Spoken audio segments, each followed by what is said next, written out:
hace calor. Sí. Para crecer el mundo. Sí, era de esta. Toques de azul colorado. Tenía la duda de colorado. Porque no hay concordancia.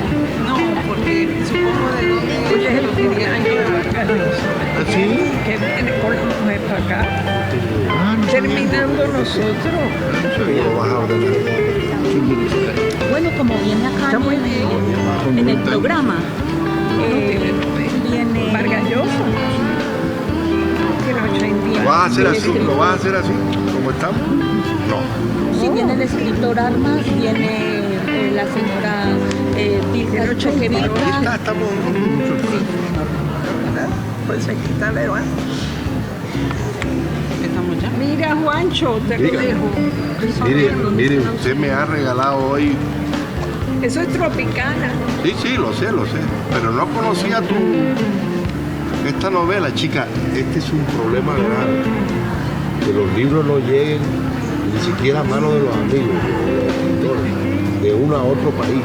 Es una cosa increíble. ¿Sabes que yo escribí una trilogía sobre Cuba? Sí, lo sé. Sí. Sí, por eso yo digo que tú eres cubano de Lo profesión. cual me ha costado un problema, ya no voy. Ah, ya tú cubano. No voy, además se lo dije a un coronel de la seguridad del Estado en el último momento. Y yo no vengo más aquí, porque ustedes me hacen la vida imposible. Yo no vengo aquí a hacer turismo sexual, ustedes lo saben, yo vengo aquí a hacer política. Yo vengo aquí porque tengo una pasión desorbitada por este pueblo y este país y me la voy a arrancar. A ver si está. Buenas noches. Bienvenidos al Teatro Real. Le pedimos por favor apaguen sus teléfonos celulares. Se le recuerda que no está permitido el uso de cámaras fotográficas, de video y cualquier otro medio de registro. Ante una emergencia, mantener la calma, visualizar las salidas y seguir las instrucciones del personal de sala y bomberos. Recordamos que se encuentra terminantemente prohibido fumar y consumir alimentos y bebidas. Muchas gracias. Que disfruten la función.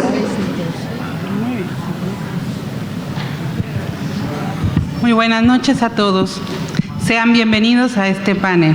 Mi nombre es Raquel Montenegro y vengo de Guatemala. En mi país se hablan más de 20 idiomas mayas, además del español. Esto contribuye a que el español de Guatemala presente algunas variaciones. En el panel, hoy se abordará la variedad y pluralidad lingüística del español, mestizaje lingüístico y cultural. Para coordinarlo, contamos con Adelaida Fernández Ochoa, quien viene de Colombia. Adelaida es escritora, especialista en enseñanza de la literatura y magíster en literatura. Su trabajo de grado fue publicado bajo el título Presencia de la mujer negra en la novela colombiana. Ella es docente universitaria y de educación básica primaria. Recibió el premio Casa de las Américas en el 2015 con la novela La hoguera lame mi piel con cariño de perro, que fue publicada por Planeta con el título Afuera crece un mundo. Adelaida Fernández fue finalista en la convocatoria del Ministerio de Cultura con la novela Que me busquen en el río. Ella es y ha sido colaboradora y ponente en congresos de literatura. También participa en redes sociales con el blog Palabras para endulzar el café, un título muy sugestivo, si me permiten acotar. Escribió la novela Toques de son colorá en tus pestañas de hielo, que ahora está en estudio para publicación. Bienvenida, Adelaida. Te dejo con la coordinación del panel.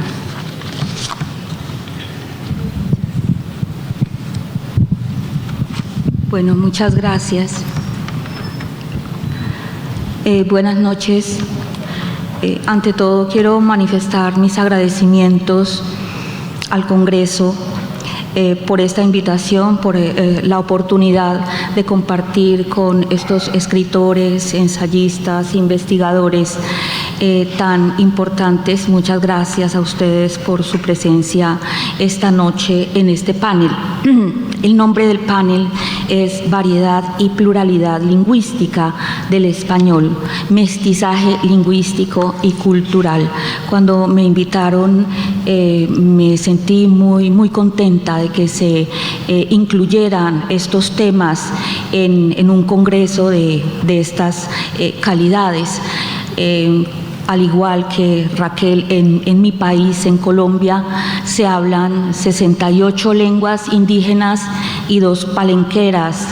La una se habla en el Palenque de San Basilio, que fue el primer territorio libre de América, fundado por cimarrones, personas esclavizadas que se fugaban, recibían el nombre de cimarrones, y ellos tuvieron que construir una lengua de las cenizas que quedaron, y ese idioma se llama palenquero.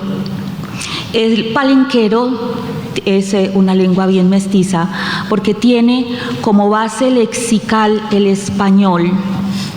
Incorpora palabras del bantú, que son lenguas del occidente africano, y principios gramaticales del portugués. Bueno, el panel que presentamos en este espacio recoge reflexiones sobre la condición de la lengua generada por la interacción entre el español y más de 400 millones de hablantes nativos pertenecientes a diversas culturas, con sus procesos históricos y sus condiciones ancestrales. Cada pueblo y cada grupo social dinamizan y amplían los horizontes lexical y semántico de la lengua, lo cual demanda tareas de registro y reconocimiento de las diferentes realizaciones lingüísticas y narrativas que contribuyen a consolidar el vigor del idioma. Voces de estirpe indoamericana y africana, bantú, o bien se han asimilado al sistema o propenden por integrarse mediante procesos de significación. Sugieren simbiosis dentro de los sistemas fonético y lexical del español o tienden a aproximaciones, acusando características muy independientes dentro de ese sistema gramatical. Los panelistas que hoy tenemos en este espacio nos aportarán luces en torno a esos aspectos.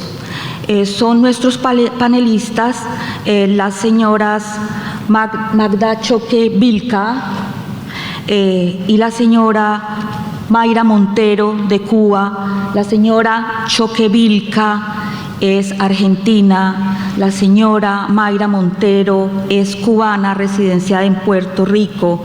Los señores Juan Jesús Armas Marcelo, aquí a mi derecha, y el señor Fernando Serrano Migallón de México. De antemano les comento que nuestros panelistas son personas con trayectorias muy importantes de talla internacional en lo que han sido sus trabajos como escritores, novelistas, ensayistas, editores, académicos. Las notas bibliográficas que voy a leer se van a quedar cortas en lo que ellos son. Esta mañana yo estaba muy preocupada porque pues no tenía el perfil de uno de los panelistas. Lo había buscado en Google, pero pues yo pensé que se requería algo de pronto que saliera de él. Le dije a una niña, uy, estoy muy preocupada por esto, y ella me dijo, googléalo. Entonces yo aprendí hoy un nuevo término, hasta me estaba como costando trabajo, googlear, ese es un nuevo verbo, googlear. Entonces bueno, yo lo googleé, pero de todas maneras, me voy a quedar muy corta en lo que es en la trayectoria, en los pergaminos de cada uno de los panelistas, y por eso yo les pido de antemano mis disculpas a los panelistas. El señor Juan Jesús Armas Marcelo es español, es novelista, ensayista y también ejerce el periodismo. Dirige la cátedra Vargas Llosa de la Fundación Biblioteca Virtual Miguel de Cervantes. Entre sus obras se encuentra Estado de Coma, novela, En las naves quemadas, novela, El árbol del bien y del mal. El señor Armas me comentaba, entre otras cosas, que es miembro honorario de la Academia Colombiana de la Lengua Caro y Cuervo. No lo sabía, no está en Google. Hay que actualizarlo. Entonces los dejo y las dejo con el señor Armas. La ponencia del señor Armas aborda la evolución de la lengua y sugiere el destino del español en consonancia con autores muy importantes. Bien pueda, señor Armas. Muchas gracias, Adelaida. Muy buenas tardes. Yo voy a empezar por decir que estoy muy emocionado porque en mi país no acostumbro a ver un teatro lleno de gente, y sobre todo de gente joven, que son todos, para oír a 5, como se dice en América, panelistas, a 5 profesores, 5 escritores, durante 10 minutos, porque si no me pellizcan. Ya me han dicho que a los 10 minutos me pellizcan, pero yo quiero exponerles, porque tenía aquí una ristra de papeles, pero no los voy a leer. Es muy difícil que, salvo los amigos míos que están aquí, que me conocen, sepan de dónde soy. Porque ustedes dirán, este tipo es español, pero mira cómo fonetiza el español. Yo nunca en mi vida, y esa es la primera provocación que les dejo para que reflexionen, yo nunca en mi vida he hablado el castellano. Jamás. Ni en el colegio de los jesuitas, ni en la universidad, ni siquiera en el régimen de Franco, que me condenó a cárcel 6 meses y un día por ser un poco revoltoso políticamente y muy antifranquista. Nunca jamás se me pidió a mí el carnet de identidad en mi fonética. Y la gente que no me conoce normalmente me pregunta, ¿de dónde es usted? Y cuando yo estaba estudiando en Madrid, era un tipo que me gustaba tanto provocar como ahora. Y me preguntaban, ¿de dónde es usted? Argentino. No, argentino es mi abuelo. Yo soy panameño. ¿Y dónde está eso? Digo, mire, hay un canal ahí en medio, en la cintura. Y yo me hacía el amo de la barra, explicando el canal, los barcos que entran y salen, en fin. Bueno, es que exactamente esa es la fonética que yo encuentro. Porque yo soy de las Islas Canarias, otro disparate. Las Islas Canarias son africanas geográficamente, son europeas desde el punto de vista político, y mentalmente son latinoamericanos. Ustedes han visto un cóctel igual. No hay negros, los negros están llegando ahora de África muertos de hambre, pero en todas las partes de América hay descendientes de los esclavos que los españoles trajeron a América y que incorporaron los elementos africanos del lenguaje, de la memoria, de la religión, de sus creencias, desde el animismo a la incorporación de ellos mismos a la lengua española. Porque yo reclamo que el castellano es una cosa y el español es otra. Y como diría algún inútil candidato a cualquier presidencia sudamericano, y les voy a explicar por qué, que es una especie de frase idiota que dicen todos los candidatos a la política. Pero yo les voy a explicar, no me voy a presentar a presidente de ningún lado, pero yo les voy a explicar por qué. Esas islas tenían que haber estado en el Caribe. Esas islas eran el último puerto necesario para la conquista y el avituallamiento de los barcos. Por eso hablamos nosotros así, por un viaje de ida y vuelta. Y claro, cuando dicen, tú hablas, como dicen los peninsulares, porque en Canarias a los españoles de la península le llaman peninsulares, cuando se portan bien, que no es muy normal, ¿eh? Cuando se portan mal los llamamos godos. ¿No tienen memoria de esto? Ustedes tienen que tener memoria de que a los españoles se les llamaba godos. Bueno, los únicos españoles que llamamos godos a los españoles cuando se portan mal, cuando llegan, les voy a explicar por qué, cuando todo eso, somos los canarios. Pero ustedes comprenderán que un tipo que se dice africano no puede andar por el mundo con esta piel, aunque tenga un negro dentro. Bueno, negro cuando era más joven, porque ahora yo ya estoy acabado, pero ya saben ustedes que la actividad sexual, no se rían, la actividad sexual de un negro es muy superior a la de un blanco. Por eso yo soy partidario del mestizaje, a ver si se me pega algo. El español es una lengua de tal calibre que, como decía Cela, que hablaba con una voz, Camilo José Cela hablaba con una voz de pozo seco, y cuando hablaba él, hablaba la Biblia. Solo van a quedar 6 lenguas o 7 lenguas en el mundo, lo demás peccata minuta. Las demás, otras lenguas que él despreciaba por pequeñas. Hablaba el inglés, hablaba del hindi, hablaba del chino mandarín, tal vez del japonés, el ruso, por supuesto, y el árabe, pero el español.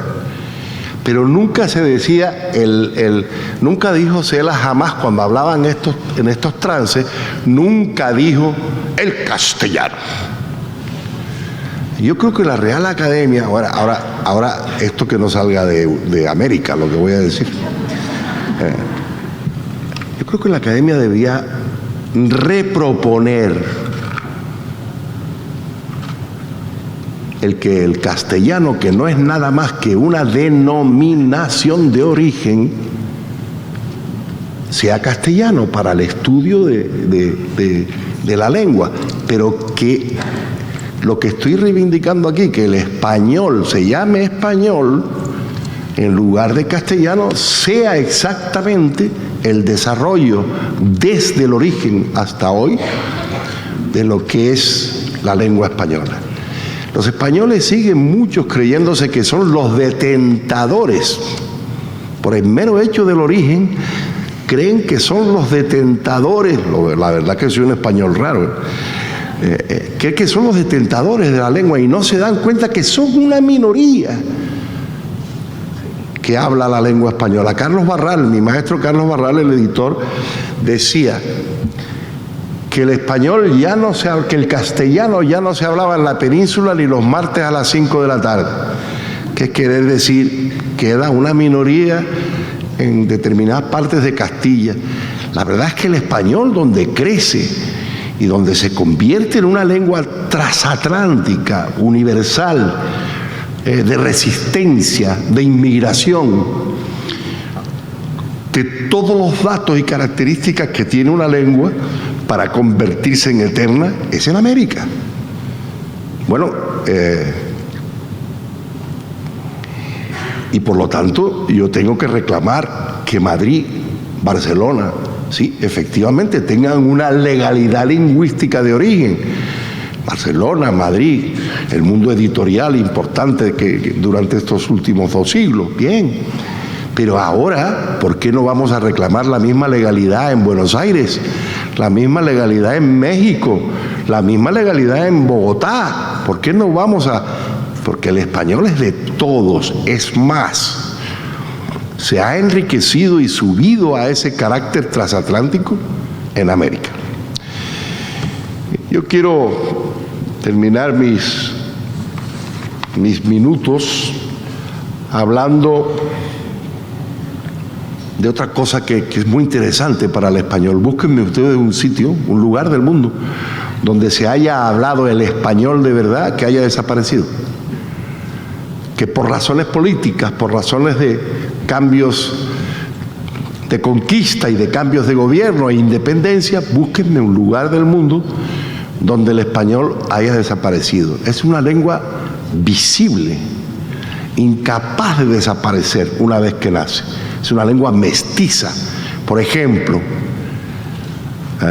ustedes pueden oír al africano Dongo que está aquí entre los académicos.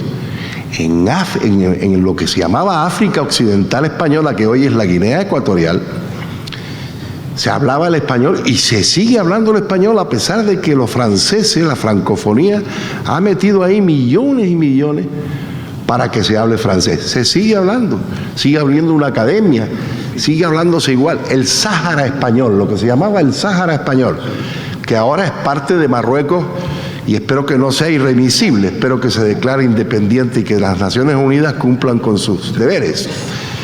Bueno, pues se sigue hablando un español árabe, aspirado. Es una maravilla ver la cantidad de variantes lingüísticas y fonéticas que tiene el español. Miren ustedes el caso de Puerto Rico, y aquí hay una amiga nuestra, Mayra Montero, que sabe que estoy diciendo la verdad. ¿Ustedes saben la cantidad de dinero que les han echado encima a los gringos para que hablen solo inglés? No lo han conseguido. Lo más que han conseguido es una lengua mixta que se llama vulgarmente el Spanglish, en donde se mezclan todo tipo de elementos sintácticos y fonéticos.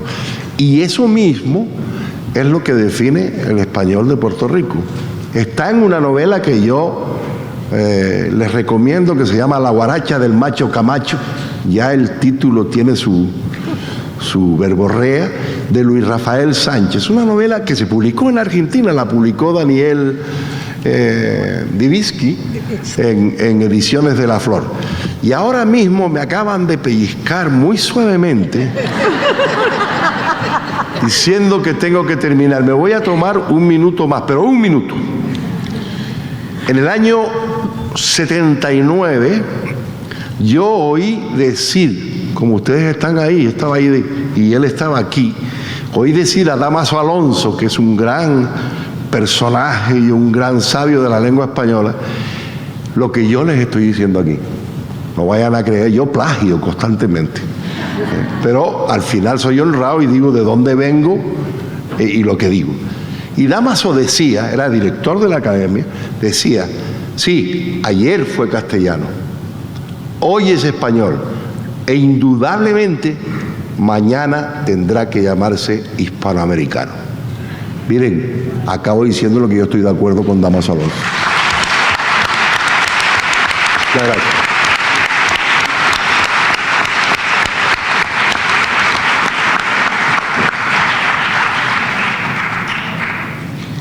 A continuación tenemos a la panelista Magda Choque Vilca.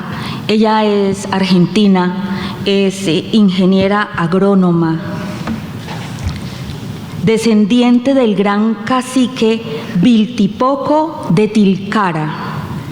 Es conocida como la reina de las papas andinas por su trabajo, cuyo objetivo es preservar los cultivos nativos americanos del norte de Argentina. Su ponencia se enfoca en el influjo que ejerce la tierra sobre las personas que la cultivan. Esta visión tiene origen en el reconocimiento que ella hace del legado ancestral en relación con la Pachamama. Adelante, Magda, por favor. Bueno, antes que nada, muchísimas gracias a los organizadores del Congreso. Un honor estar aquí. Voy a empezar contándoles un poco el por qué estoy acá. Yo soy ingeniera agrónoma y ustedes dirán qué hace ahí arriba, y con toda razón. Yo nací en La Quiaca, me crié en Tilcara. Mi papá, con un profundo sentido de autoestima, yo, digamos, jamás sentí que no era otra cosa que descendiente de Mama Oglio. ¿Saben quién es Mama Oglio? La esposa del Inca, o sea que todo el resto y el mundo estaba a mi servicio. Estudié agronomía y cuando me recibí empecé con el rescate de las papas, con una lógica más bien cientificista y metodista, y hice la primera colección. Al hacer la primera colección le saqué 8 veces fotos y ninguna foto salió. Y le digo a mi papá, papá, pero estas fotos no salen, no sé cómo las voy a sacar. Y mi papá me dice, ¿y vos le has pedido permiso a esas papas? Y yo dije, dentro mío, voy a estudiar 6 años para pedirle permiso a esas papas. Y él, que vio mi duda, me dice, si no querés o si no crees, no lo hagas. Entonces volvió esa raíz mía, profunda, intensa, yo soy llorona, que me hizo decirle, papitas queridas, las quiero conservar, son parte de mi identidad. Y esas papas me trajeron hasta aquí. Bueno.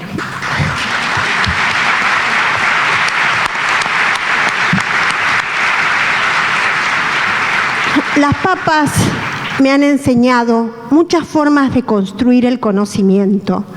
Yo pensé que el conocimiento era solamente, o la palabra era solamente lo que se decía, y la palabra es mucho más que lo que se dice.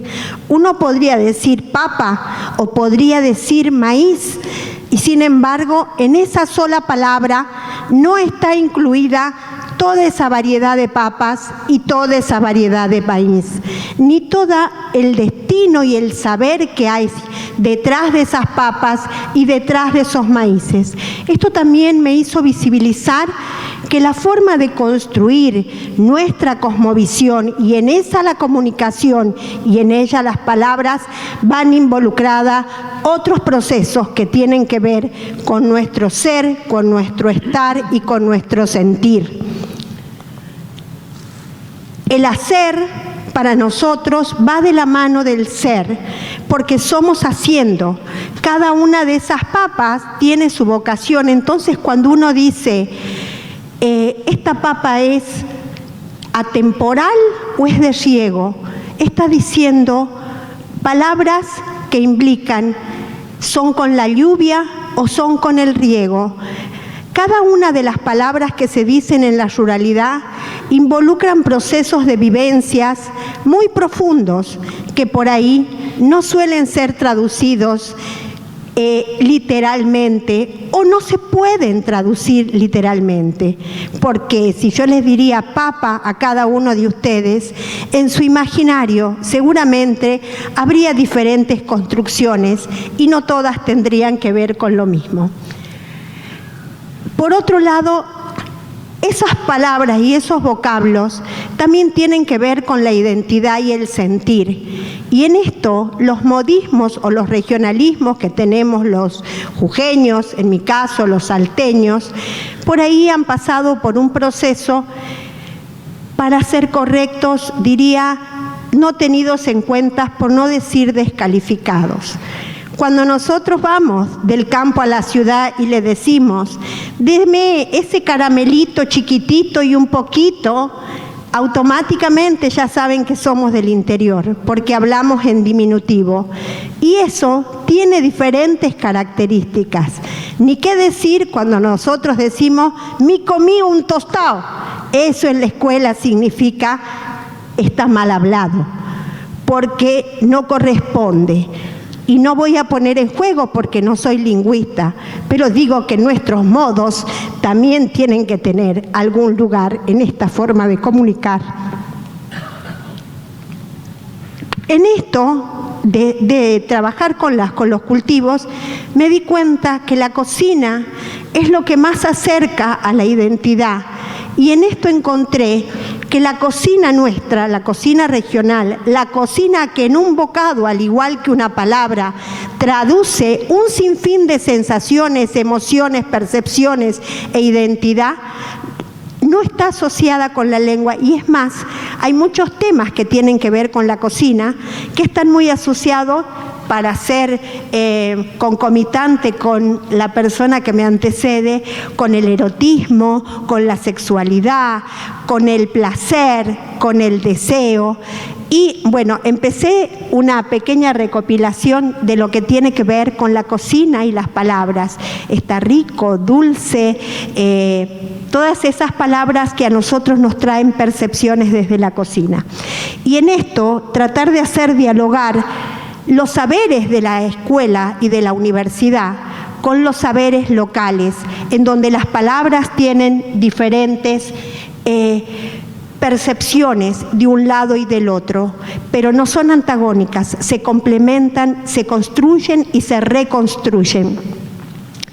Y en esta tarea, dinamizar la construcción de los conocimientos. Por un lado, están todas las personas de la universidad, estamos agregando valor a nuestros productos, y por otro lado está la doña que nos dice su saber local y lo estamos poniendo en valor.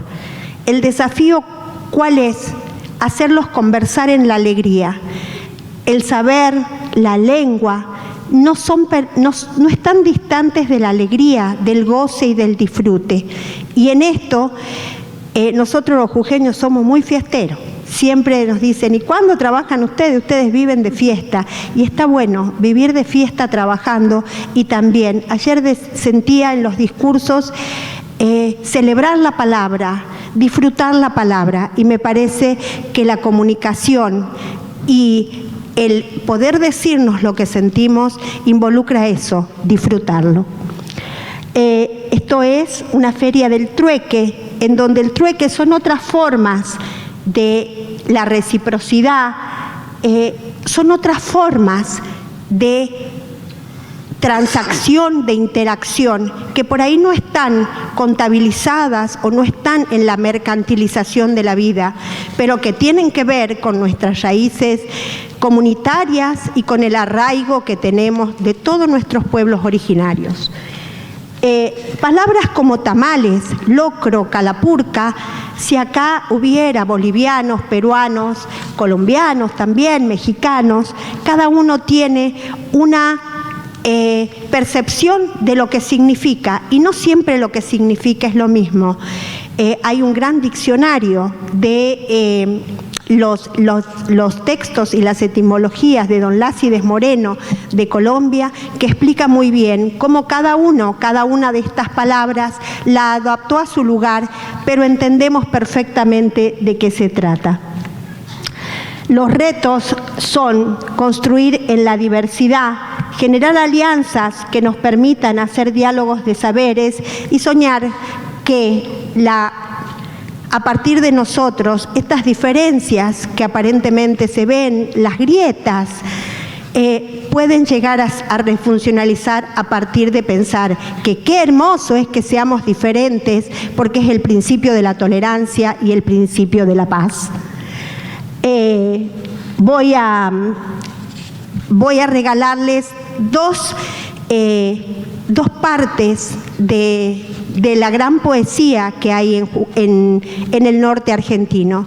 Esto es un poeta, Germán Choquevilca, un tío mío, que dice: pero el indio de América no ha muerto, se ha tendido a dormir un sueño largo, solo espera el llamado de sus dioses para tensar la fuerza de su brazo y dejar escapar por su garganta todo el fuego inmortal del Yuyayaco. Por otro lado, también esta poesía costumbrista que habla de los modismos, del honor a la Pachamama, Santa Tierra, Cusilla, Cusilla, dirían. Y les quiero leer este verso porque por ahí ha quedado este lugar. Ya me pellizcó, así que ya termino. Esta poesía que me emocionó mucho porque digo, capaz que así se miraba la lengua y es algo que tenemos que revertir. Lo que tenéis que aprender es a cuidar bien las cabras. Nunca tenéis que meterte en las cosas de los ricos. Ansina yo desde chico y he oído fieras palabras. La palabra, la comunicación, la equidad no es de ricos ni pobres, es de oportunidades.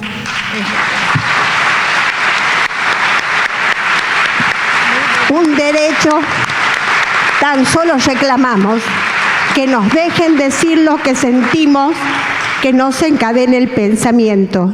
Y en el último minuto les quiero mostrar cómo son los sikus. Los sikus son instrumentos de viento que se tocan de a pares y para que suenen tienen que escucharse el uno al otro y hacer una melodía. Ojalá, esto pueda... No sé si alguien que está en el... puede accionar para...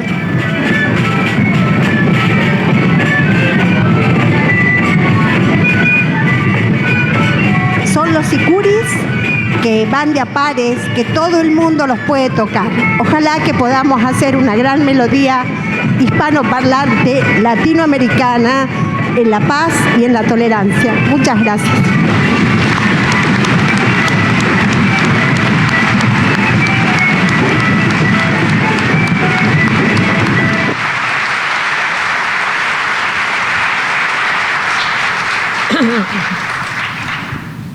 Bueno, a continuación toma su espacio la señora Mayra Montero. Ella es novelista cubana, reside en Puerto Rico, ejerce el periodismo.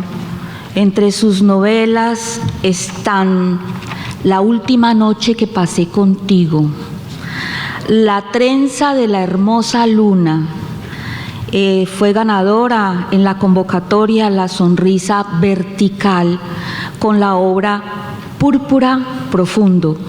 Su ponencia se titula El Caribe a tres lenguas, estragos y epifanías del reggaetón.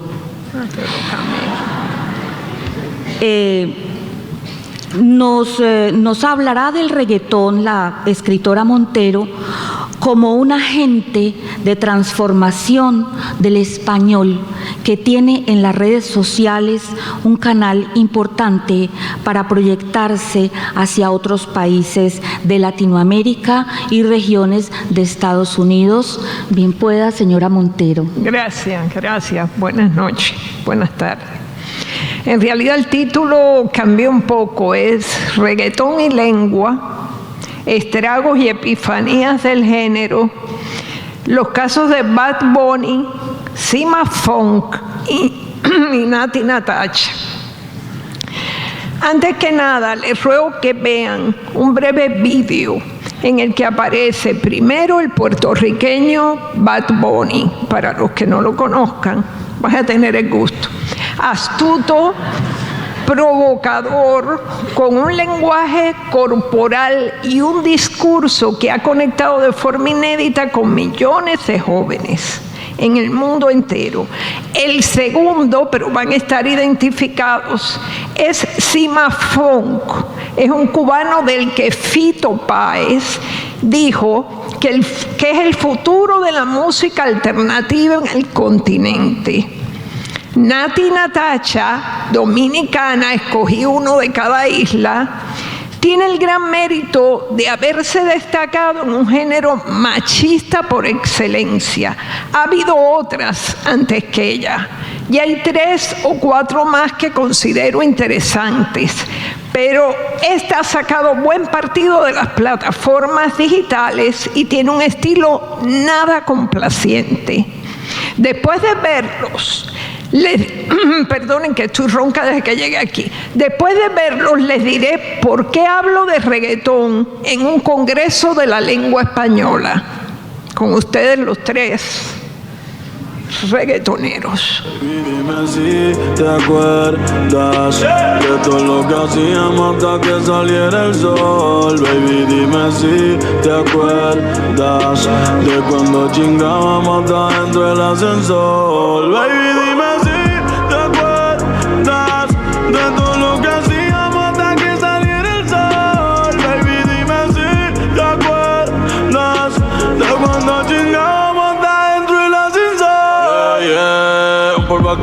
envuelvo allá, ya.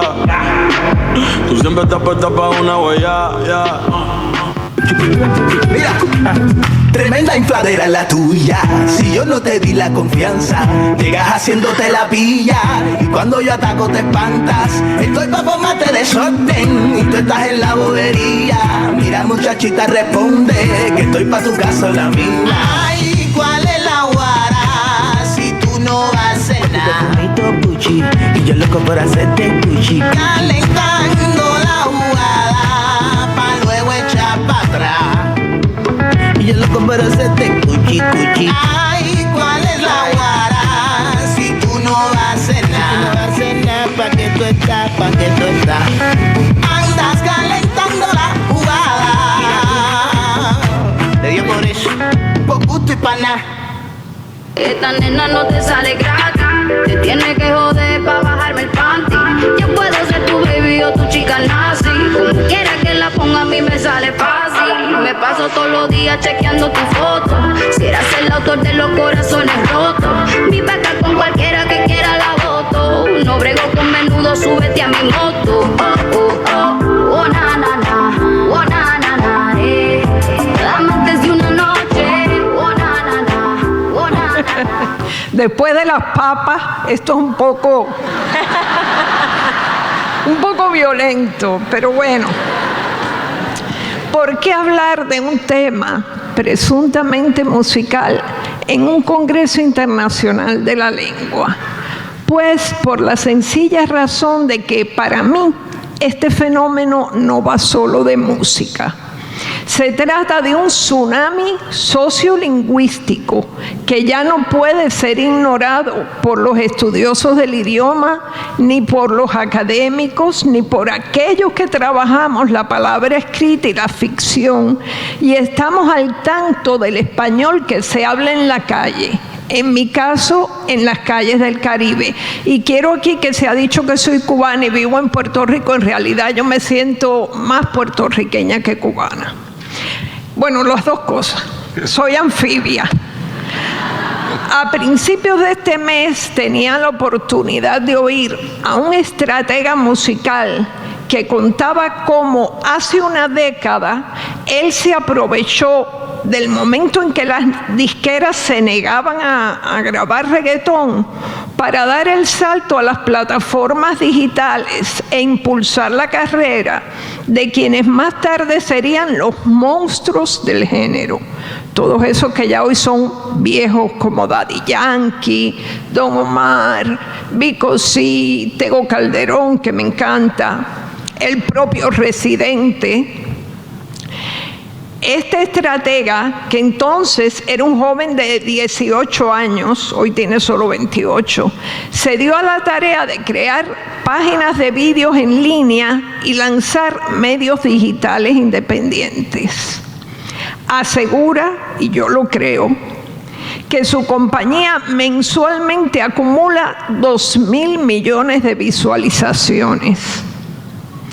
Hoy les confirmo que el Caribe hierve de voces que intentan una nueva interpretación de casi todo y lo consiguen.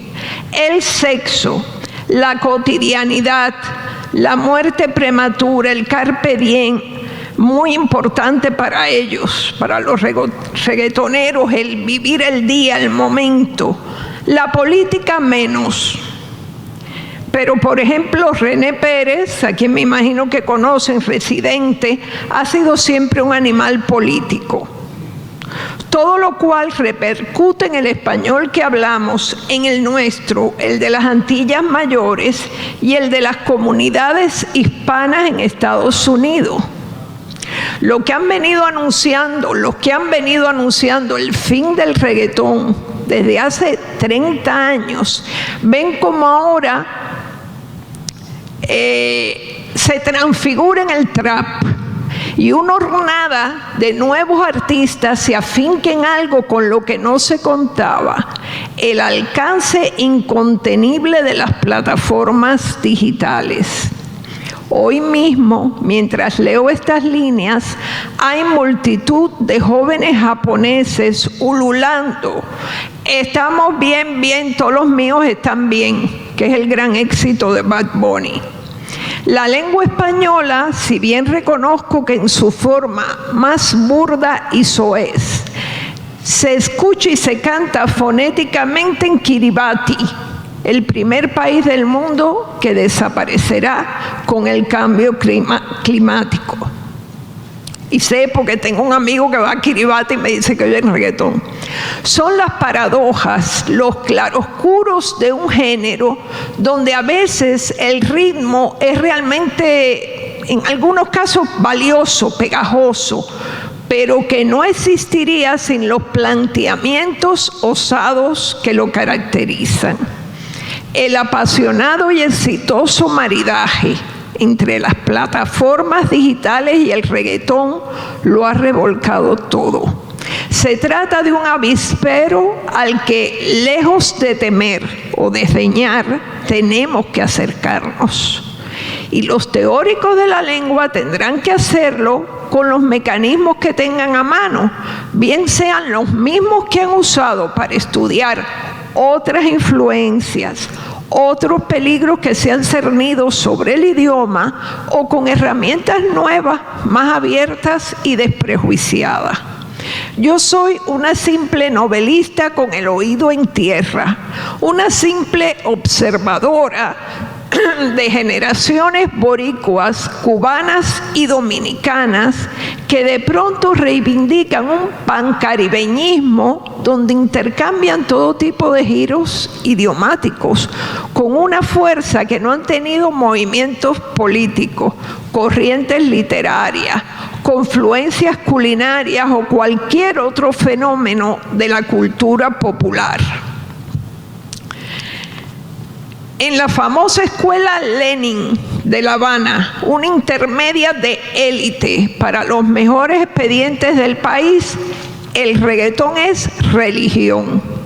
Uno de sus alumnos más aventajados, que es ahijado mío, me cuenta que han adoptado infinidad de términos provenientes del argot de los reggaetoneros puertorriqueños, siendo la característica más notable, a su juicio de este niño que tiene 16 años, que ya se están comiendo algunas consonantes más de lo que normalmente se las comen en Cuba, que se las comen mucho, y que tienden a eliminar la S y sustituirla por la J aspirada, como por ejemplo, a mí se me hace difícil a veces decirlo, pero vamos a ir los dos, se comen la S y la sustituyen por una J.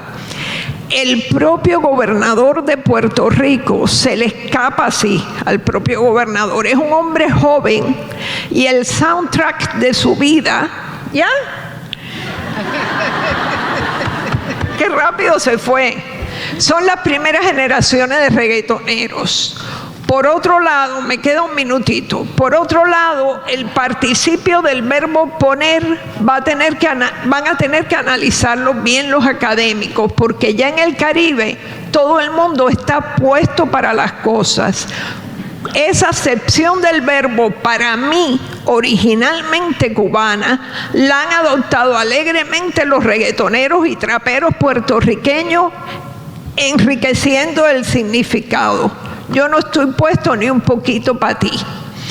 Ellos, los estoy cortando aquí, pero les aseguro que los reggaetoneros, que se llaman a sí mismos exponentes, no tienen como objetivo ganarse el respeto como músicos ni hacer prodigios interpretativos. No les interesa la dimensión estética ni la conciencia moral de su trabajo. Ya sé que los jóvenes de todo, bueno, voy a saltar porque esto es, pero la verdad que tiene una interacción esencial el reggaetón, una ubicuidad sin precedente en las calles, escuelas y universidades. Yo hice un breve sondeo. Estuve preguntando a estudiantes, todo el mundo aquí sabe quién es Bad Bunny de cierta edad. Después le pregunté a los policías de 30 y pico, ya esos no. De todas maneras fue un placer hablar con los policías. Está muy guapo. Esto no es un asunto musical. Un abrazo a los agentes del orden público. Ya voy a terminar. Esto no es un asunto musical, es un asunto de palabras y de palabras que se dicen principalmente en español. Son demoledoras, crispantes y sucias. Hacen estragos en la sintaxis y es un hecho que el lenguaje de los jóvenes se ha empobrecido. Y sin embargo, sucede que a veces desde uno de esos temas chirriantes sale una frase luminosa, un planteamiento exquisito, porque al fin y al cabo son temerarios y tienen la imaginación a flor de piel. En un entorno donde las expresiones del fundamentalismo religioso son cada vez más abundantes y deciden leyes, detienen legislaciones y hasta son claves en la elección de presidente, los reggaetoneros se plantan como la primera línea de combate. Al aplicarse como se aplican en el agotamiento de la lujuria, el desafío, la saciedad se han convertido en un muro de contención para la hipocresía social y religiosa. Muchas gracias. Me falta un par.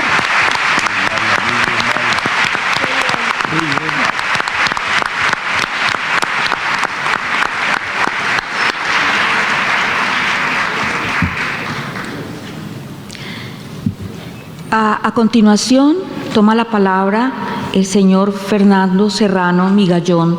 Él es mexicano, es profesor de Ciencias Políticas y Derecho Constitucional, especialista en Derechos Humanos y Constitucionales.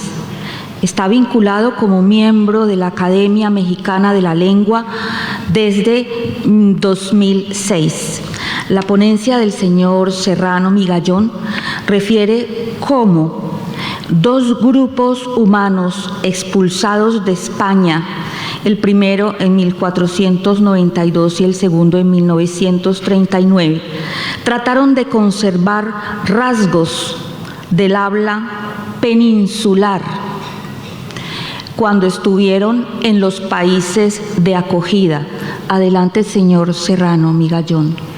Antes que todo, muchísimas gracias a mis compañeros de mesa por permitirme estar aquí y sobre todo al público, que en una ciudad tan encantadora como Córdoba pierdan una tarde escuchándonos a nosotros en lugar de disfrutar la ciudad, nos llena de satisfacción. Muchas gracias. Para empezar, le voy a robar una frase a María Zambrano, la alumna favorita y más cercana a José Ortega y Gasset, que salió al exilio primero en México y luego en Suiza. Y decía, si yo soy yo y mis circunstancias, y me cambian las circunstancias, dejo de ser yo. Eso es lo que le pasa a un exiliado. La nación es un conjunto de valores, costumbres, hábitos de historia compartida, pero sobre todo la confianza en un futuro común. Pertenecer a una nación implica necesariamente, de forma esencial y quizá de manera primordial, pertenecer a una cultura, formar parte de un grupo constituido, la mayor de las bases con una estructura jurídica y política. Mantiene su presencia a través de diversas manifestaciones, pero fundamentalmente a través de la lengua. Del mismo modo que hay una relación madre-hijo que no se colma en sí misma, sino que es parte de una cadena de generaciones, de hechos y de circunstancias en la que uno es solo el punto en que el pasado y el futuro se encuentran, cada hablante no es sino un pequeño depositario de una historia milenaria en el que la propia lengua tiene su devenir y toma formas y nombres distintos. Una historia tan larga y tan honda que desemboca o comienza, como ustedes quieran, con un pequeño clan en las cumbres del noroccidente de la India, ensayando las palabras que luego engendrarían los idiomas. Lo que nos une con esos hombres y con todos los hispanohablantes de Sudamérica, de Asia, de África y de Europa no son las palabras, que de serlo sería simplemente una relación formal y sin esencia. Lo que evidentemente nos une son los valores que contienen, principios con los que se puede estar o no de acuerdo, pero que son un punto de partida y un lugar de encuentro a través de la lengua.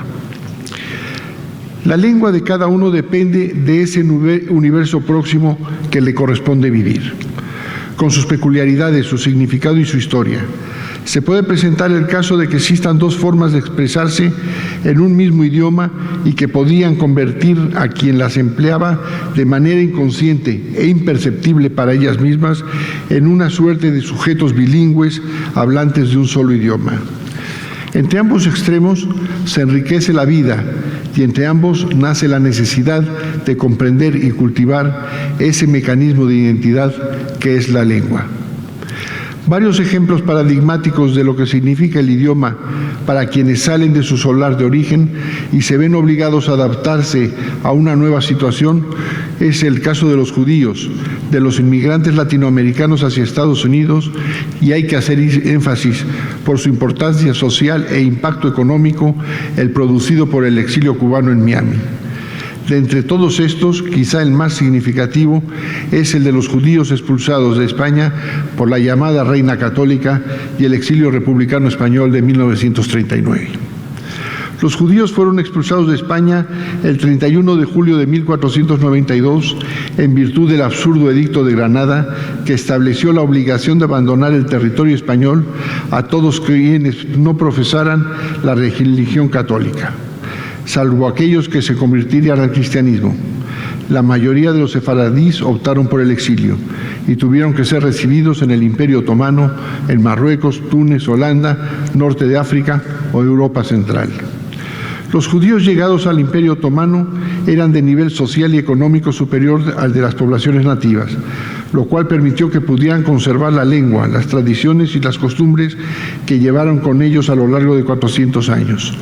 Una situación similar se presentó en el norte de África, en particular en Marruecos, y aunque ambos conservaron su idioma original, el judeo español, este tuvo una bifurcación, el ladino en los Balcanes y el aquitía en Marruecos. La lengua judeo-española, con sus dos vertientes, no difiere sustancialmente del idioma español, que se hablaba en el momento de la expulsión.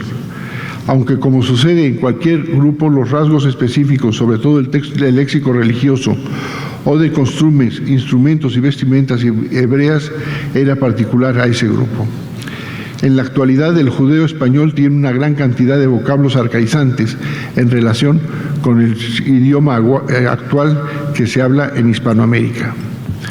Otro ejemplo, quizá por sus características políticas, culturales tan significativo como el de la lengua sefaradí, es el que se produjo a partir de la Guerra Civil Española. El exilio es ese desprendimiento en el que se mezclan el dolor y la esperanza, el despojo y el renacimiento. El exilio es un fenómeno múltiple, personal e íntimo, pero al mismo tiempo social y colectivo.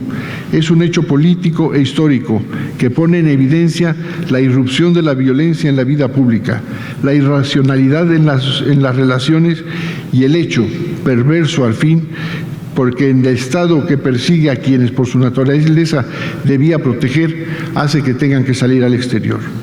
El exilio es también un fenómeno cultural que demuestra la persistencia de la memoria, la voluntad de vivir y la riqueza de la civilización, que acepta mestizajes, combinaciones y diálogos para generar frutos que se prolongan con el tiempo. Desde poco antes de que fueran disparadas las últimas balas de la guerra a diversos puntos de la geografía europea y americana, fueron expulsados de su patria por un poco más de 500.000 personas. En realidad, España perdió mucho más que la voz para cantar, como dijo León Felipe. La península se había quedado con la casa, el caballo y la pistola, pero había perdido la canción.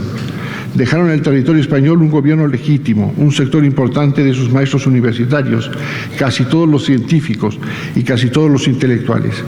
Pero lo peor había sido la pérdida de una parte significativa de la sociedad, el desencanto por un futuro que había podido ser mejor si se hubiera concedido el perdón y la piedad, pero sobre todo la tolerancia necesaria para quienes se fueron e hicieran la vida en su propia patria.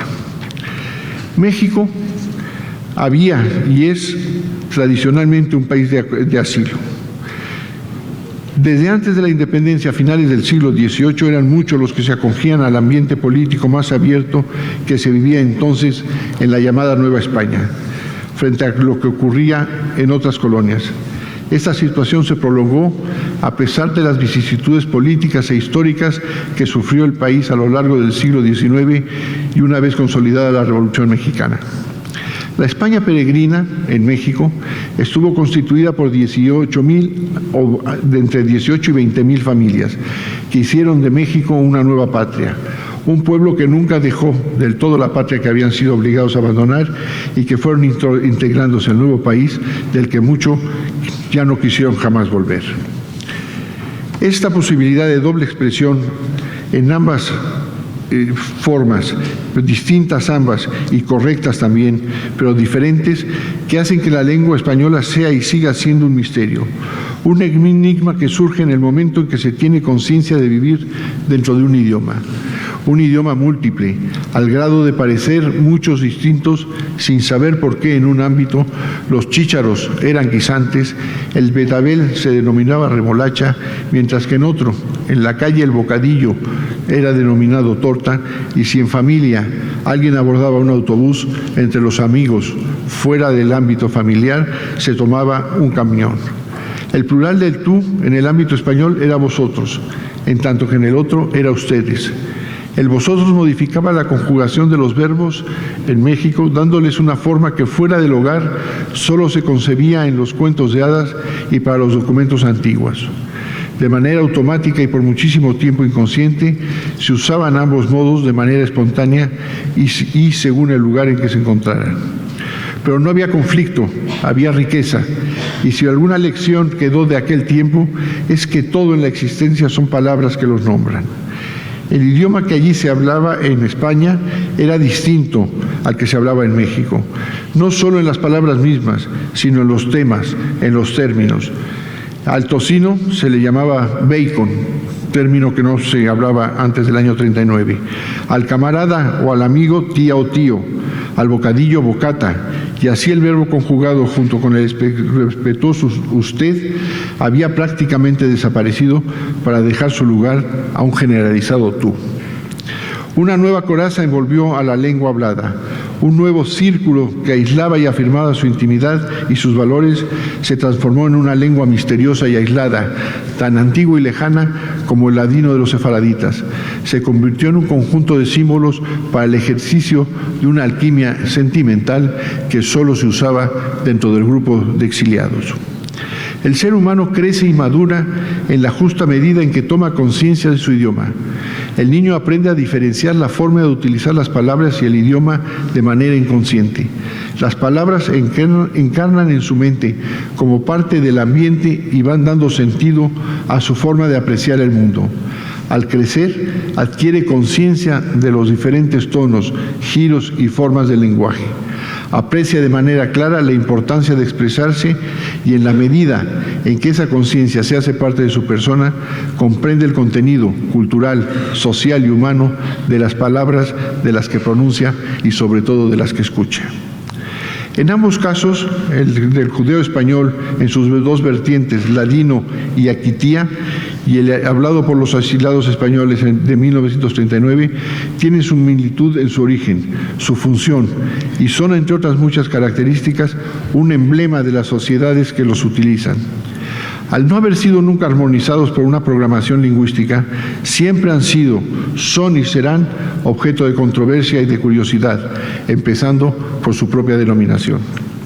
El ejercicio del idioma es evolución personal dentro de otra evolución general, y ambas responden a la forma de conversar, al corazón del idioma, que puede llegarse por dos rutas. La primera, se diseca el lenguaje, se aborda mediante estudio y un constante esfuerzo. Pero en la segunda, todo acontece de un golpe de suerte. Cuando el sujeto se sabe que está en una circunstancia y que tal es su entorno en la lengua, esta se le da como un valor de particular importancia. Pero todo sucede así, sin su colaboración, sin su mérito, como una cosa dada. Muchas gracias.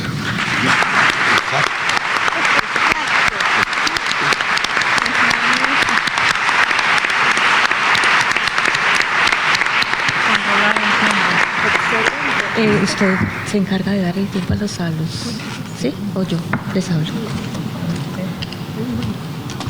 Bueno, el espacio que queda es para el público, las preguntas que tengan a bien hacer a nuestros panelistas.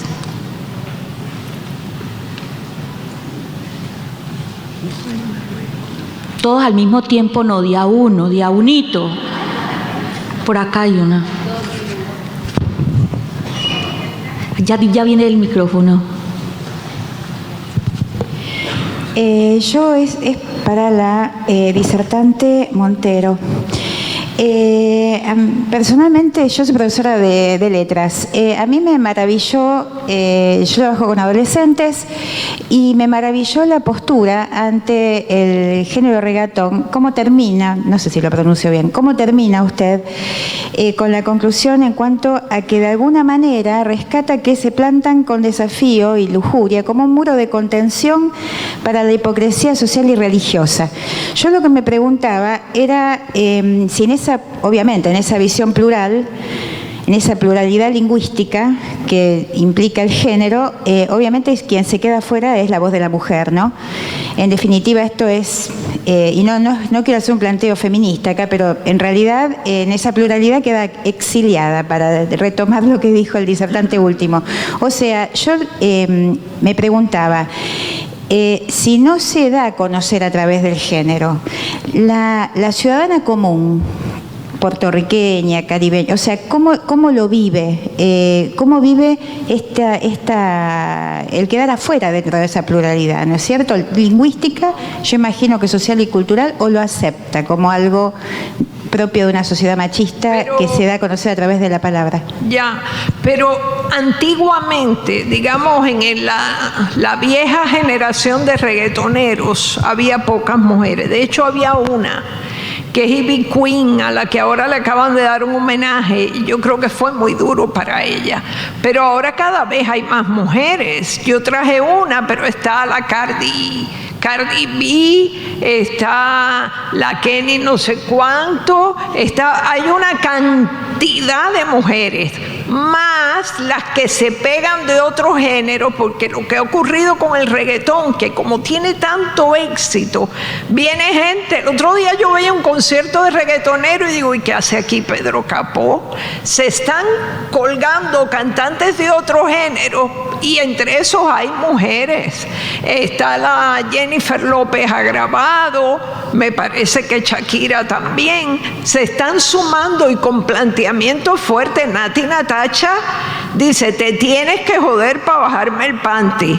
A mí, yo he tenido esta discusión con muchas feministas que me han dicho, no, porque están perpetuando los roles y no sé qué. No, yo creo que la mujer está colándose ahí en ese género que empezó siendo un género muy machista y todavía tiene. Hay un cantante que a mí me gusta, por cierto, que se llama Ñejo, que se tuvo que ir de Puerto Rico, es puertorriqueño, a Colombia, porque es lo más grande en safiedad, en droga, en tiroteo. También el reggaetón responde a la estética y al discurso de los mafiosos, en Puerto Rico los llamamos bichotes, la gente que trafica con drogas.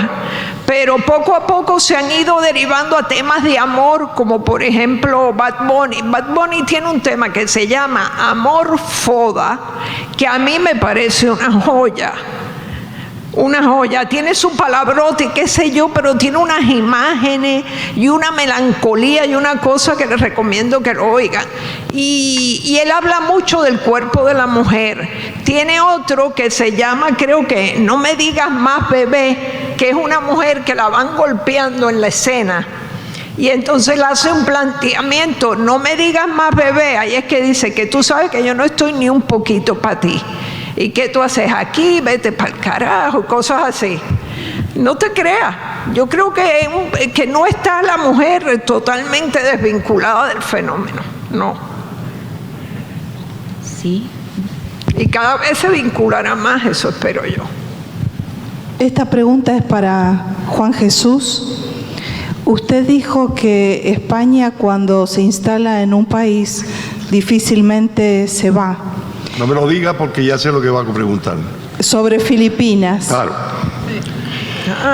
Claro, pues para eso yo tengo que dejar como se dice, el chance a que ustedes caigan, alguno de ustedes caiga felizmente en la trampa.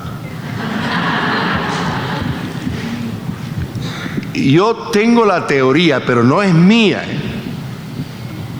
es de muchos lingüistas, que nunca se habló el español en Filipinas, que lo habló solo el alto funcionariado, los gobernantes y una élite, y que el pueblo aprendió un español que además recibe el nombre de chabacano, precisamente por ser chabacano, por ser vulgar, y que es lo que queda en Filipinas. Lo que hablaban los filipinos, lo que siguen hablando los filipinos y lo que hablarán siempre los filipinos es el tagalo. Nunca el español fue una cosa de una clase social muy elevada, era una lengua adquirida que nunca pasó exactamente al pueblo como lengua. Cuando yo digo que no, cuando yo afirmo que el español no ha desaparecido en ningún sitio, sé que en Filipinas nunca estuvo como estuvo en el Sáhara Occidental. Es increíble la diferencia entre un marroquí y un supuesto marroquí saharaui cuando habla. Y hablan como en Guinea Ecuatorial, hablan un español finísimo, asombrosamente fino. Y yo digo, ¿dónde ha desaparecido? Claro, tengo que dejarles a ustedes la trampa para que me hagan esta pregunta que yo estoy contestando. Ahora, todos los independentistas filipinos, empezando por Rizal, toda la élite intelectual, la élite profesional, es decir, una clase muy elevada en un país donde siempre y ahora también desgraciadamente, ahora mucho más, las diferencias sociales son extraordinarias y una vergüenza para la humanidad, desde luego para los filipinos, y una vergüenza para la humanidad. Esa gente no habló nunca el español le fue una lengua extraña e impuesta, y no lo hablaron nunca. Ahora, los de arriba sí, y los que hicieron, la minoría que hizo la independencia de Filipinas con la ayuda de los Estados Unidos en el 98, naturalmente también. No es una excepción, por lo tanto, porque no se puede decir que el español fuera una lengua, o el castellano fuera una lengua popularizada, integrada en el pueblo. La lengua de cocina, cuando uno se está comiendo los huevos fritos con la familia en la cocina, en la mesa de la cocina, la lengua de cocina, esa es la lengua. Cuando tú estás en tu familia y estás comiendo en la lengua que hablas con tu familia en la cocina o en el comedor, esa es tu lengua, aunque sea adquirida. Bueno, a eso me refiero. Jamás desapareció el español de ningún sitio de eso. Entonces ustedes me preguntarán, ¿y usted me está queriendo decir que en el Sáhara Occidental hoy hablan español cuando se comen los huevos fritos? ¿Sí? No hablan español solo conmigo, hablan español entre ellos, mucho. Incluso como respuesta a la bota marroquí que tienen encima. Ya eso es política y no quiero entrar en esos jardines que siempre son peligrosos, pero esto me parece que es así. Tampoco crean que yo estoy muy seguro. ¿Me permites un segundo? Sí. Una cosa muy curiosa en Filipinas es que en la calle se habla tagalo, a excepción de los números. Los números son castellanos. Entonces oye una conversación entre filipinos en tagalo y de pronto oye que dicen 34 o 128 claro, o 6. Eso son palabras españolas. Todo lo demás es tagalo.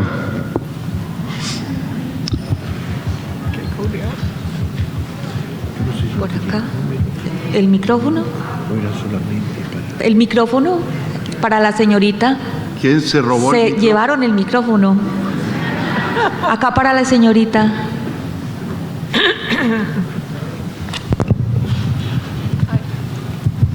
Permiso, era un pequeño aporte nada más, no es una pregunta concreta, era para la panelista que habló del reggaetón.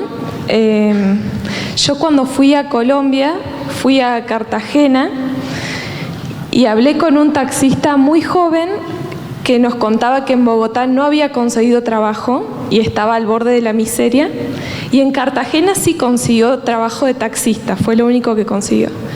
Y nos contaba que, bueno, él ponía toda su fe en Dios, muy católico, en Cartagena son muy católicos, y decía, bueno, gracias a Dios que tengo trabajo, y empezó a sonar J Balvin en la radio, y dice, J Balvin es colombiano, y fue como su prócer, digamos, ¿no? Como ese Dios pagano que tiene la gente humilde, es un reggaetonero. Sí. Me llamó eso la atención. Muy bueno, sí. Sí.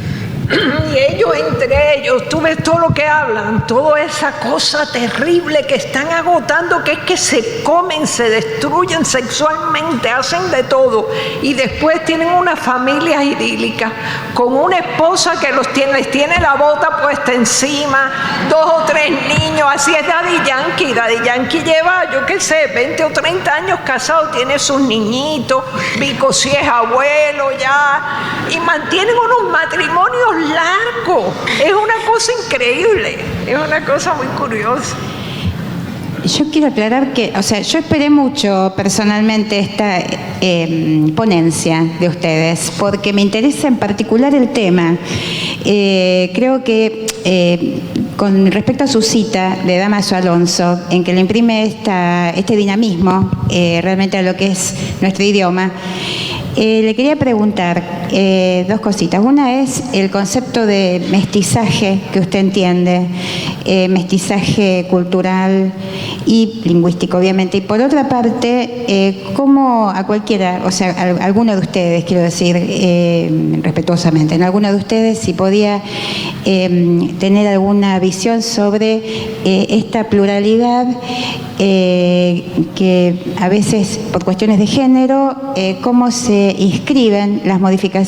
¿Qué opinión tienen ustedes con respecto a las modificaciones, con respecto a la lengua que se desean imprimir por cuestiones de género? En Argentina esto está bastante cuestionado y quería saber la opinión de ustedes. Mire, yo no soy un fanático más que de una cosa, ni siquiera de la literatura. Soy un fanático de la vida.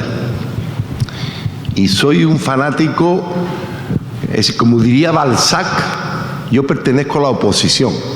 O sea, por regla general, antes de que acabe de hablar el político que me está dando la lata, yo digo no. Después yo rectifico, puedo rectificar, pero de momento a él no le puedo dar la victoria, no le puedo decir sí, lo que tú digas. Bueno, el mestizaje para mí es una ideología nueva, que es la única manera de entendernos unos y otros en un mundo que está cada vez más lejos de eso. Es decir, el mestizo fue un ser en un tiempo deprimido, un ser expulsado de la sociedad. Ni era una cosa ni era la otra, eran las 2 cosas, pero esas 2 cosas no se admitían como una tercera.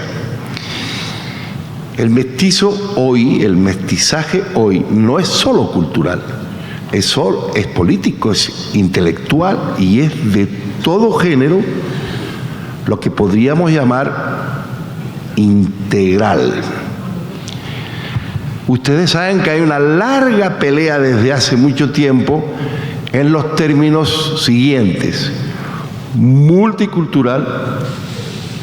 La gente confunde, habla todo el tiempo del multicultural. Ser multicultural es lo más reaccionario del mundo. Es lo más reaccionario. Lo que hay que ser es intercultural, mestizaje. El multiculturalismo, que la gente se lo pone en la boca como si fuera un caramelo todo el día, es un concepto distinto. El multiculturalismo es el fracaso del mestizaje y finalmente el triunfo del gueto nacionalista. Si ustedes conocen París, ustedes se van a un barrio que está debajo de ahora se me va, no, este templo tan... Del Sagrado Corazón. Del Sagrado Corazón. Exacto. Allá hay abajo un barrio de argelinos y marroquíes de 5 millones de personas.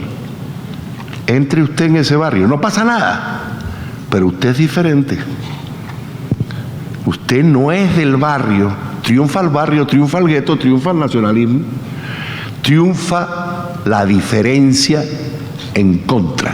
El mestizaje es todo lo contrario. El mestizaje es la interculturalidad, la integración. Si algo puede ganar Europa en estos momentos en la inmigración europea, en la inmigración africana, es demostrarle al mundo que se puede integrar al emigrante. Claro, es difícil. Los que adoptamos esta postura, ¿qué sufrimos? Ni estamos con uno, ni estamos con otro. Eso es lo que nos dicen unos y nos dicen otros. Y yo creo que el tener una identidad determinada es a veces solamente esa identidad, solamente esa identidad, y rendirse a esa identidad es un defecto de la humanidad. La historia de la humanidad es el mestizaje. Lo que pasa es que no lo vemos, no queremos verlo. Hemos visto al mestizo como un ser inferior, como una especie de aborto malnacido, y sin embargo somos todos mestizos. La lengua española es una de las más mestizas. ¿Cómo puedo yo hablar una lengua y ustedes esa misma lengua sin saber que esa lengua fue árabe en 7 siglos? Y que el árabe nos enriqueció en 7 siglos y hablamos sin darnos cuenta que la lengua es mestiza. Y en el fondo somos todos mestizos, unos más y unos menos. ¿Qué hacemos? ¿Mentir? Yo soy blanco. Bueno, yo tengo un negro por dentro, lo tuve mucho tiempo. Pero paso por blanco exclusivamente. Ya no les digo el fanatismo racial del negro, por el mero hecho de estar resentido en muchas circunstancias y en muchos lugares y haber sido reprimido durante siglos. Pero eso tiene que desaparecer, porque así como desaparecerá el racismo, que es algo más que clasismo, son elementos primarios de la humanidad, del mono criminal del que venimos, del mono caníbal del que venimos, que está saliendo a flote otra vez en estas circunstancias. ¿Cómo puede usted entender que un pueblo como el norteamericano le dé el voto a un mono rubio como ese? Que un país como Rusia, que es un país que tiene una cultura detrás impresionante, le dé el mando al gorila ese de Putin, que no ha sido más que policía. ¿Cómo es posible que Italia, la cumbre de la cultura occidental, ahora sea un predio absoluto de los racistas? ¿Qué está pasando? Y nosotros estamos tan tranquilos, comiendo, riéndonos, de fiesta, con humor, menos mal. Pero el mundo se está convirtiendo en un disparate gobernado por monos que están saliendo otra vez a flote. Mire, han hablado de Filipinas. ¿Para qué le voy a hablar del presidente de Filipinas? Este es que le vas a hacer una entrevista y te da un beso. ¿Para qué les voy a hablar de Maduro? Pues que está lleno por todos lados. Vayan ustedes a saber si aquí también. Siempre con corbatitas y con tal, diciendo cosas que mantienen una situación muy negativa. Mi manía, y termino, mi amor por América Latina está en eso, en que es un mestizaje fantástico.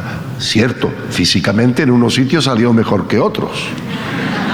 Esto no se puede negar, pero Brasil, uno se sienta en la avenida Atlántica y no vale nada, no cuesta dinero, se sienta, se toma uno un café y empieza a ver pasar mujeres y hombres mestizos, blancos, negros, por esa avenida.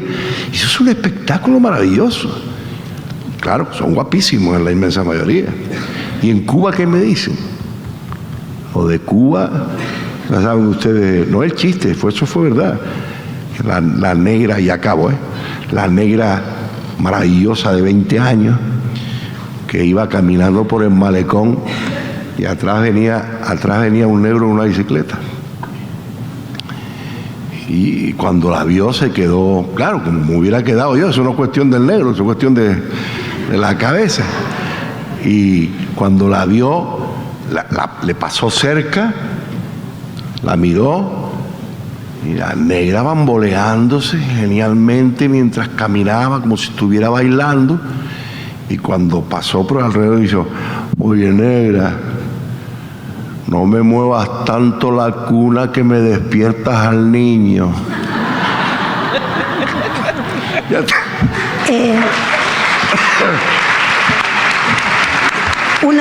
Creo que un abordaje del mestizaje más claro es en la comida. Nosotros los argentinos, la empanada, el locro, todas las comidas que las asumimos como propias son una prueba tangible del mestizaje. Ni qué decir en la dieta europea, la pizza, la salsa. Inclusive hay países como Holanda o Francia, en donde la papa forma parte hasta de algunas comidas rituales. Entonces, es verdad, esa es la cotidianidad. Con esta última participación les damos las gracias por haber asistido. Por acá hay una última pregunta. Acá no, justamente. Oiga, con el presidente sí hay que dejarlo hablar, perdóname. Aquí está el académico expresidente de uno de mis países preferidos, Panamá, Arístide Royo. Él quiere hablar desde hace media hora, pero las mujeres no lo dejan. Por acá hay un caballero que también ya... No, justamente me iba a referir al mestizaje en la cocina. Y iba dirigido a la ingeniera Choquevilca, como para que ella vea cómo el gran aporte que hace a la lengua desde la cocina, con los distintos nombres que se le va dando a las comidas que van surgiendo y que surgen de la unión de esa comida autóctona que existía y la comida europea, la comida inglesa que se fusiona. Y bueno, ¿quién mejor que ella que puede dar esos nombres, ¿no es cierto? Miren, la cocina tiene algo maravilloso. No tiene preconceptos, integren una cosa que es el sabor. Si nosotros hoy decimos, por ejemplo, el asado, que es algo que nos representa, no es necesariamente originario, pero ustedes pregúntenle a un gaucho si el asado no lo representa. Lo que siempre queda son, por ejemplo, las técnicas prehispánicas de la piedra, la madera y un montón de circunstancias se van visibilizando y van enlazando. Sé que estamos cortos de tiempo, pero por ejemplo, el locro es el sincretismo de lo que es Argentina. Tiene influencia de técnica negra, técnica de pueblos originarios y técnica española. Ni qué decirles de las empanadas o de acá, por ejemplo, ustedes, los cordobeses, tienen, ¿cómo se llama? La bañacauda, como parte de comida regional. La comida se va asimilando a los pueblos y va integrando. En otro momento, si quiere, para no quitarle el tiempo a mis compañeros, les puedo decir que una deuda pendiente para todos los argentinos es hacer nuestro recetario de cocinas regionales, porque si hay algo que el mundo no visibiliza es que hay una Argentina andina, una Argentina chaqueña, una Argentina del centro, pampeana, y nosotros somos los encargados de ponerla en valor. ¿Me permite un segundo? La Patagonia, Argentina de la Patagonia, de Cuyo. Esa es nuestra deuda pendiente, también en términos. Si me permiten un segundo, hay una frase, yo creo que muy significativa, de Fernando Savater, el filósofo español, que dice: los emigrados cambian más fácilmente de dioses que de comida. Bueno, para terminar, el señor Aristides Rollo quiere dirigirse al público. Realmente no me voy a dirigir al público, sino a hacer una pregunta. Y gracias, Juancho, por ese apoyo, lo cual demuestra que aquí vivimos en democracia. La pregunta es para Fernando Serrano Magallón. Bien es sabido que los españoles, en términos generales, no han sido muy duchos en la adquisición de idiomas extranjeros. Yo creo que desde las épocas antiguas. Prueba de ello es que a una comunidad que los romanos bautizaron como César Augusta, en boca de los españoles quedó convertido en Zaragoza. Sí. Pero la pregunta es la siguiente. Siempre me ha rondado en la cabeza cómo hicieron estos frailes que viajaron a la conquista de México, porque a los conquistadores no les interesó en absoluto el aprendizaje de ninguna de las lenguas. ¿Cómo hicieron ellos para aprender las lenguas, para enseñar entonces el catecismo y otras cosas más y luego poner escuelas? ¿Cómo hicieron ellos eso para eso? Sagún, Fray Motolinia. De dos formas muy inteligentes. Una, a través de las mujeres. El primero fue Cortés, con la Malinche, que aprendió 5 lenguas indígenas y le sirvió de traductora. Luego le dio un hijo y él nunca quiso reconocer al hijo porque era hijo de una indígena, a Martín Cortés.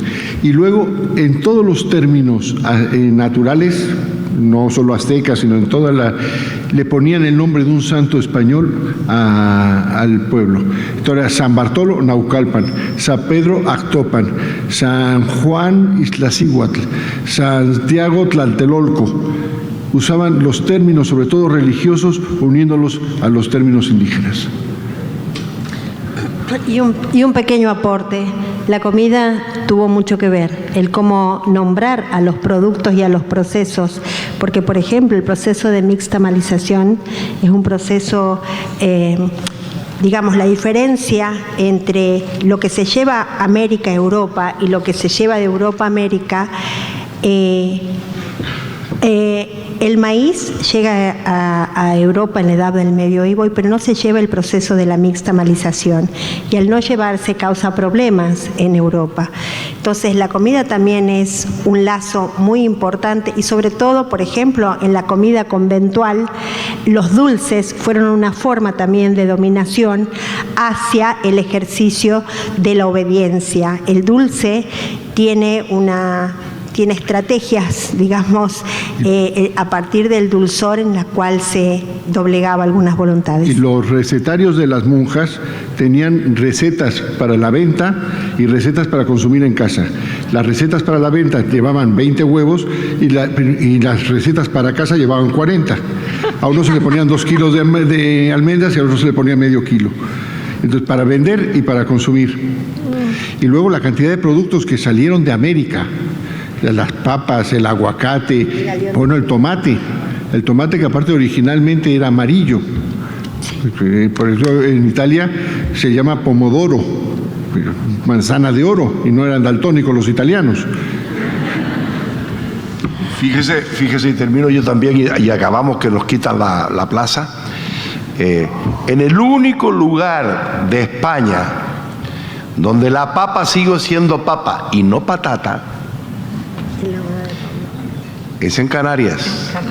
Por ejemplo, a mí llevo 40 años viviendo en Madrid, y cuando me dice usted, tiene usted aquí una tortilla de patatas estupenda, me chirría como si cuando me pongo a afeitarme y me raspara y me saliera sangre, así me chirría cuando me dicen tortillas de patatas. No puedo. Lo mío es tortilla de papa. Ha sido siempre igual. O la papa arrugada. En Canarias jamás. Cuando dices patatas, hay una especie de sensación sísmica. No, quiero pescado. Es preferible querer pescado. Miren, Bueno, final, que hoy me enteré de una noticia que te va a gustar. El gobernador de Puerto Rico ha dicho que como se encuentre a Trump de frente le va a dar un puño. Pero no se lo va a encontrar. Bueno, sí, oye, a Washington, Nunca está se ahora sabe, mismo en nunca Washington. se sabe. Yo estoy esperando.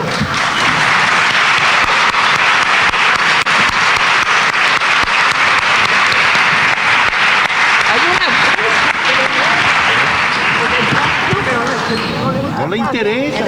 No le interesa Puerto Rico para nada. Él no